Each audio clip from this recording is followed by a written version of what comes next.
ಕಬ್ಬು ಬೆಳೆಗಾರರಿಗೆ ಸಿಹಿ ಸುದ್ದಿ. ಕಬ್ಬಿನ ಕಿಚ್ಚಿಗೆ ಕೊನೆಗೂ ಕೂಡ ರಾಜ್ಯ ಸರ್ಕಾರ ಮಣಿದಿದೆ. 9 ದಿನದ ರೈತರ ಧರಣಿ ಸತ್ಯಾಗ್ರಹಕ್ಕೆ ಫಲ ಸಿಕ್ಕಿದೆ. ಕಬ್ಬಿನ ಕಿಚ್ಚಿಗೆ ಕೊನೆಗೂ ಕೂಡ ರಾಜ್ಯ ಸರ್ಕಾರ ಮಣಿದಿದೆ. 9 ದಿನದ ರೈತರ ಧರಣಿಗೆ ಪ್ರತಿಫಲ ಸಿಕ್ಕಿದೆ. ಕಬ್ಬು ಬೆಳೆಗಾರರ ಪಾಲಿಗೆ ಸಿಕ್ತು ಸಿಹಿಯಾದ ಬೆಲ್ಲ.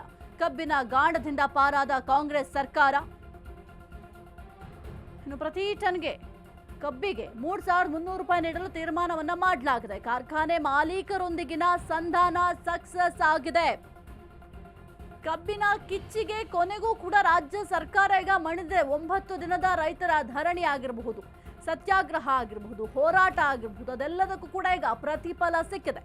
ಕಬ್ಬು ಬೆಳೆಗಾರರ ಪಾಲಿಗೆ ಸಿಹಿಯಾದ ಬೆಲ್ಲ ಸಿಕ್ಕಿದೆ. ಕಬ್ಬಿನ ಗಾಣದಿಂದ ಪಾರಾದ ಕಾಂಗ್ರೆಸ್ ಸರ್ಕಾರ. ಕಾರ್ಖಾನೆ ಮಾಲೀಕರೊಂದಿಗಿನ ಸಂಧಾನ ಏನಿತ್ತು ಅದು ಸಕ್ಸಸ್ ಆಗಿದೆ. ಪ್ರತಿ ಟನ್ ಕಬ್ಬಿಗೆ 3,300 ರೂಪಾಯಿ ನೀಡಲು ತೀರ್ಮಾನವನ್ನ ಮಾಡಲಾಗಿದೆ. ಒಟ್ಟು 3,300 ರೂಪಾಯಿ ನಿಗದಿ ಮಾಡಿದ ರಾಜ್ಯ ಸರ್ಕಾರ.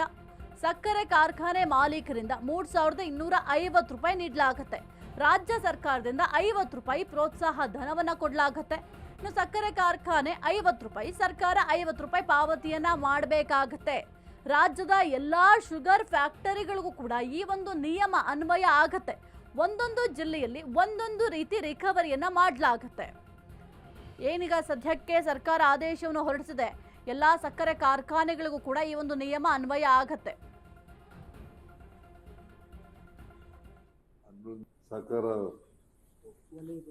ವಲಯದಲ್ಲಿ ಇರ್ತಕ್ಕಂಥ ಕಾರ್ಖಾನೆಗಳು, ಒಂದು ಸರ್ಕಾರಿ ಶುಗರ್ ಫ್ಯಾಕ್ಟರಿ, ಇನ್ನು ಉಳಿದವೆಲ್ಲ ಖಾಸಗಿ ಶುಗರ್ ಫ್ಯಾಕ್ಟರಿಗಳು. 81ರಲ್ಲಿ 11 + 1 12 ಬಿಟ್ಟರೆ ಇನ್ನು ಉಳಿದವೆಲ್ಲ ಖಾಸಗಿ ಶುಗರ್ ಫ್ಯಾಕ್ಟರಿಗಳು. ಕೇಂದ್ರ ಸರ್ಕಾರ 10.25ಕ್ಕೆ ಹಾರ್ವೆಸ್ಟಿಂಗ್ ಮತ್ತು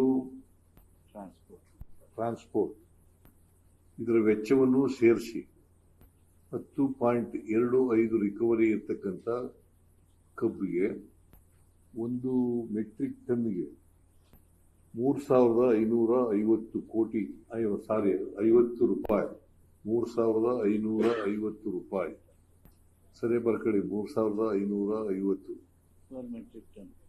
per metric ton of sugar cane 25-26ಕ್ಕೆ ತೀರ್ಮಾನ ಮಾಡಿದೆ. ಇದು 5/6 ನಿನ್ನೆ ಹೇಳಿದೆ.